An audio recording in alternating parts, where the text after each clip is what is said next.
Good morning. Myself Sunita Amrutsagar, Assistant Professor, Dr. Babasaheb Ambedkar Mahavidyalay, Pet Vadgaon, Department of Commerce. BCom Part 1st. Subject is Financial Accounting.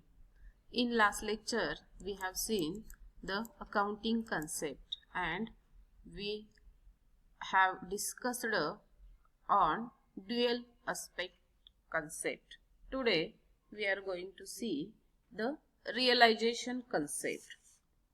This concept states that revenue from any business transaction should be included in the accounting records only when it is realized. The term realization means creation of legal right to receive money. See this, the term realization. Realization means creation of legal right to receive amount. Selling goods is transaction. Receiving order is not. Goods selling is transaction, but receiving order is not a transaction. That is, either cash has been received or a legal obligation to pay has been assumed by the customer. No sale can be said to have taken place and no profit can be said to have arisen without delivery of goods. It prevents business firms from inflating their profit by recording sale and income that are likely to accrue. That is, expected income or gain are not recorded. Do you understand what I said? Expected income or gain are not recorded. Actually, transaction occurred that was recorded. This is also termed as revenue recognition concept. Realization concept लाच revenue recognition concept असं सुद्धा म्हटलं जातं. This concept allowed recording of only those transactions which have already taken place. अशा व्यवहाराची नोंद केली जाते की जे ट्रान्झॅक्शन्स घडलेली आहेत. It does not allow to record imaginary. माल विकणार आहोत म्हणून नोंद करायची नाही. माल खरेदी करणार आहोत, केला असेल तर नोंद होणार, करणार आहोत या गोष्टीची नोंद नाही. It doesn't allow to record imaginary, predicted or fictitious transactions. यामध्ये भविष्यात आम्ही असं करणार आहोत आणि तो व्यवहार अजून घडलेलाच नाही आणि तो घडणार आहे म्हणून त्याची नोंद जी आहे ती नोंद केली जात नाही. रियालिटी काय आहे ती रियालिटी चेक केली जाते आणि ट्रान्झॅक्शन जेव्हा घडलं असेल तेव्हाच त्याची नोंद जी आहे ती नोंद इथं केली जाते. रेव्हेन्यू रेकॉग्नायझेशन आपण त्याला म्हणतो किंवा रिअलायझेशन कन्सेप्ट असं म्हणतो. It helps in making the accounting information more objective. He concept का महत्वाची आहे कारण त्याच्या आधारे accounting information more objective. It provides that the transaction should be recorded only when goods are delivered to the buyer. Transaction कधी नोंद केलं जातं? गुड्सची जेव्हा डिलिव्हरी ऍक्च्युअली प्रोसेस घडते त्यावेळेला त्याची नोंद केली जाते. रियालिटी काय आहे ती रियालिटी चेक करून व्यवहार जेव्हा नोंदणी केली जाते त्याला आपण रिअलायझेशन कन्सेप्ट असं म्हणत असतो. Next concept is accrual concept. Accrual concept. This concept says that if transaction has taken place, it is to be recorded in the books of accounts irrespective of settlement of cash. Actual settlement of cash, receipt or payment, may take place in future. For example, interest payable on loan or debentures, preference dividend in arrears, calls in arrears, calls in advance, interest, rent or commission receivable, etc. are recorded even actual cash is not paid or not received. If a transaction is legal and mathematical, it should be recorded in the books without consideration of settlement. Under accrual concept, the effect of transaction and other events are recognized on mercantile basis. For example, Mr. Raj purchased goods of rupees 50,000. राजनं 50,000चा माल खरेदी केलेला आहे and paid cash rupees 20,000. बघा 50,000चा माल खरेदी केलाय राजनं, पण cash किती पेड केलेली आहे? 20,000ची. He sold those goods at rupees 60,000. आणि राजनं 50,000चा खरेदी केलेला माल जो आहे तो विकला कितीला? 60,000ला, 60,000. Of which customer paid only rupees 40,000. 60,000ला त्यानं विकलेला आहे, पण त्या कस्टमरने दिलेत किती? फक्त 40,000. मग his revenue is rupees 60,000. बघा राजचा रेव्हेन्यू किती आहे? 60,000. Not rupees 40,000 cash received. त्यानं 60,000चा माल विकलेला आहे, पण कॅश किती मिळालेला त्याला? 40,000. पण मग त्याचा रेव्हेन्यू किती? आपण 40,000 म्हणायचा की 60,000 म्हणायचा? तर his revenue is rupees 60,000, not rupees 40,000 cash received. Expenditure is rupees 50,000. इथं एक्सपेंडिचर किती? 50,000, नॉट रुपीज 20,000 कॅश पेड. त्यानं कॅश किती पेड केलेली आहे? 20,000. So the accrual concept based on profit is rupees 10,000. याच्यामध्ये प्रॉफिट एकूण किती झालेला आहे? 10,000. कसा? तर रेव्हेन्यू मायनस एक्सपेंडिचर. रेव्हेन्यू किती आहे इथं? 60,000 आणि एक्सपेंडिचर किती आहे? 50,000. म्हणजेच रेव्हेन्यू आलेला आहे 10,000. त्याला आपण accrual concept असं म्हणतो. It helps is knowing actual expenses and actual income during a particular time period. Actual expenses प्रत्यक्ष झालेला खर्च आणि प्रत्यक्ष आलेला income during a particular time period मध्ये शोधायचं असेल तर ही accrual concept जी आहे ती महत्वाची असते. It helps in calculating the net profit of the business. Net profit जो आहे तो नेट प्रॉफिट कॅल्क्युलेट करण्यासाठी ही कन्सेप्ट जी आहे ती कन्सेप्ट महत्वाची आहे. We have seen the accrual concept.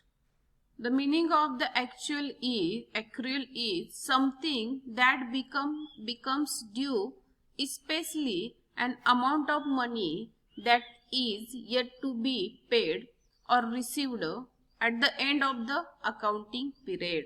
Due or received. Accounting period पर्यंत काही गोष्टी ड्यू असतात किंवा काही गोष्टी मिळालेल्या असतात, त्याला आपण accrued असं म्हणत असतो. ठीक आहे. Last concept is objectivity concept. Objectivity. The term objectivity refers to reliability, authenticity and verifiability of the transaction based on specific evidence. Objectivity based on specific evidence. The invoices, vouchers, bank statements and receipts are some example of evidence. See this: invoices, vouchers, bank statement and receipts are some examples of evidence. Each accounting entry must be supported by some objective evidence. व्यवसायामध्ये व्यवहारामध्ये ज्या काय आपण नोंदी करतो त्या प्रत्येक नोंदीला supportive evidence गरजेचा आहे. The evidence minimises possibilities of errors and frauds. Evidence असेल तर कुठल्याही प्रकारची एरर्स किंवा फ्रॉड होण्याची शक्यता असत नाही. As per this concept, all accounting must be based on objective evidence. In other words, the transaction recorded should be supported by verifiable document. This audit of any organization is undertaken under this concept. Audit जे काय audit केलं जातं त्या ऑडिटला बघा प्रत्येक audit करत असताना evidence द्यावा लागतो. vouchers, invoices, bills, etc. or any paper approved by sanctioning authority can form the evidence for the business transaction. Okay, and last concept, sorry, I did not write here that concept. The name of that concept is matching concept. Matching concept. In this concept, expenditure matching with the revenue. In this concept, expenditure matching with revenue. Matching concept. In this concept, expenditure matching with the revenue of that period should be taken into consideration. See this, expenditure matching with the revenue. This concept is based on the accounting period concept. The earning or revenue and the expenses shows in an income statement must both refer to the same goods transferred or services rendered to customers during a particular accounting period. For following this concept, adjustments are required to be made in the respect of outstanding income, outstanding expenses. बघा, matching concept मध्ये आपण काही adjustment करत असतो accounting मध्ये. Accounting outstanding income, outstanding expenses, prepaid expenses and pre-received income, income in advance, to arrive at the correct profit or loss. Therefore, while matching revenues and cost, the revenue and cost relating only to the period under consideration are taken into account. Only to the period. Those pertaining to previous year or next year are not to be taken into account. Under this concept, two accounting systems are developed. Under this concept, two accounting systems are developed, namely mercantile system or cash basis system. Two system, one is mercantile system, second is cash basis system. Business organization has to adopt any one system throughout life of the business. Business ऑर्गनायझेशनला या दोन्ही system पैकी एक system follow करावी लागते. It guides how the expenses should be matched with revenue for determining exact profit or loss for a particular period.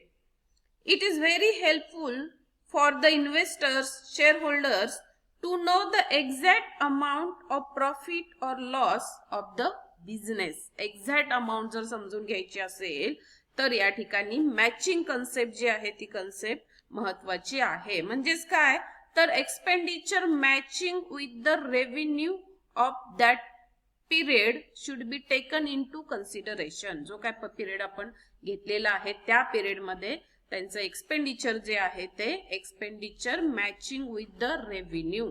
Revenue आणि expenditure जे आहे ते मॅच व्हायला पाहिजे. Okay, so this is the very important factor in accounting. We have to learn all this concept. Accounting मध्ये आपण बघतो की पोस्टिंग करत असताना आपण म्हणतो की एखादी गोष्ट अशी का करायची. म्हणजेच आपण बघतो की आउटस्टँडिंग एक्सपेन्सेस आहेत, प्रीपेड एक्सपेन्सेस आहेत. आउटस्टँडिंग असेल तर आपण ऍड करतो, प्रीपेड असेल तर लेस करतो. हे कशासाठी करतो तर त्याच्या पाठीमागे रिझन काय आहे, मॅचिंग कन्सेप्ट. इतर रेव्हेन्यू मध्ये आपण बघितलं की ऍक्च्युअली काय आहे, माल विकला कितीला, नोंदी कशा झालेल्या आहेत, कुठल्या गोष्टीची नोंद करायची. किंवा ड्युअल एस्पेक्ट कन्सेप्ट मध्ये आपण बघितले की every debit has corresponding credit. दोन इफेक्ट जे आहे त्या ड्युअल एस्पेक्ट कन्सेप्ट मध्ये आपण पाहिल्या. गोईंग कन्सर्न कन्सेप्ट म्हणजे व्यवसाय जो आहे तो व्यवसाय कंटिन्यू चालू राहणार आहे, त्याच्यामध्ये कुठलाही खंड नाही असं गृहीत धरलं जातं आणि धरावं लागतं. मनी मेजरमेंट कन्सेप्ट मध्ये आपण पाहिलं की सगळे ट्रान्झॅक्शन जे आहे मनी ट्रान्झॅक्शन जे आहेत तेच फक्त आपण इथं रेकॉर्ड करत असतो. बिझनेस एंटिटी कन्सेप्ट मध्ये आपण पाहिलं की व्यवसाय आणि व्यवसायाचा मालक ह्या दोन वेगळ्या वेगळ्या गोष्टी आहेत, स्वतंत्र त्यांचं अस्तित्व आहे. हे आपण पाहिलं. कॉस्ट कन्सेप्ट मध्ये आपण बघितलं होतं की जी काही प्रॉपर कॉस्ट आहे त्या कॉस्टची नोंदणी केली जाते. म्हणजे फिक्स्ड असेट आहे ती असेट वाढली